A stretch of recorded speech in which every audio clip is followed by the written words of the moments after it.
Welcome again to the decks of the passionate author of the Africa for Smart Kids book series. My name is Beatrice Kachaleke. I hope you've watched video 1 and video 2 of this series. If not, please pause, go back and watch those two because it is a continuation. This one is a continuation of those two. This time around, I'm introducing to you my book 2, Where is Africa?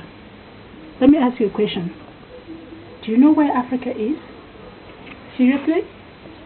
Well, if you do, follow me because I've got more to tell you. If you don't, hey, come on, let me show you where Africa is. So you see, in this book too, my 3 characters, Gwise, Atabong, and Prince Foreke, are out again to show you Africa from a completely new perspective. And you see, I write this book in a very handy format so you can read it anywhere. It's not just for kids, but also for adults, for families. And in this book, I go through a number of chapters, or in a number of chapters, I try to show you Africa from a very special perspective. I start by telling you why it is important for kids to know about Africa today. So if you want to know why it is important, you have to read this book. Where is Africa? So we talk to you not just in terms of geography, but giving you quite a lot of other facts. How many countries are there in Africa? Well, quite a lot of people think that Africa is a country, but hey, we have 54 sovereign nations in Africa, and you'll learn more about those nations in this book. What is Africa best in the world for? Quite a lot of people think we are receivers of charity and that Africa is full of calamities and catastrophes and war and poverty and all of those things. But Africa sustains the world in many ways, in terms of our natural resources, in terms of the people that we are.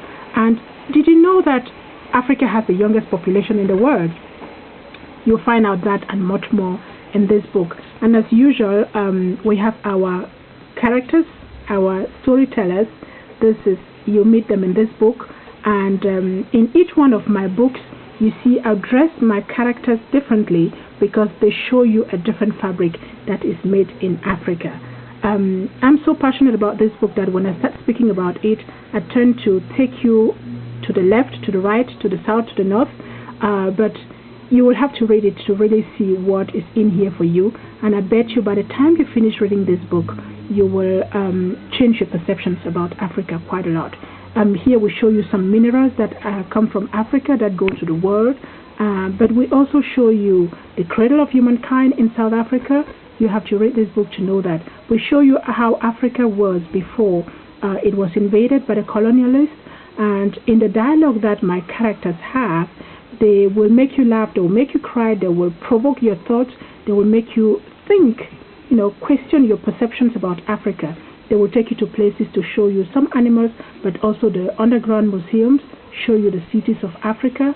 And of course, the facts and figures, you always find them in here. They're always there for you to give you clear information about the continent that we call home.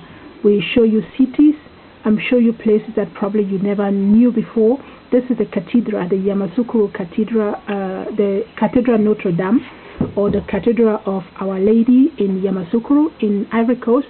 It is one of the biggest cathedrals in the world. It's the biggest in Africa. And then we show you the Mosque of Touba. This is in Senegal, and quite a lot of other things that you will see in this book that make me stand up today and say, I'm a very proud African because I know all this information. In my school days, I didn't have all of this. So I write these books because I want to fill the gap that I would have had, that I would have wished to have when I was a child myself. And instead of complaining that these books are not there, I take the time to write them. I write for myself, I write for my children, and I write for people who look like me, but also for children who look like my children, and children who are curious about Africa, for adults who are curious to see Africa through the eyes of a proud African woman. So that was book 2 of our book series, Africa for Smart Kids. The title, Where is Africa? And in my next video, I will tell you more about book 3. And I'm very, very proud about that book 3, just like I am of each one of those books. So thank you for listening. Thank you for watching. Please share this video with people around you who may want to know about Africa more. And hey, these books are available on Amazon. You can get them there. Check our website www.lobuntubooks.com to find out more. I'll see you in the next video. Stay tuned. Thank you.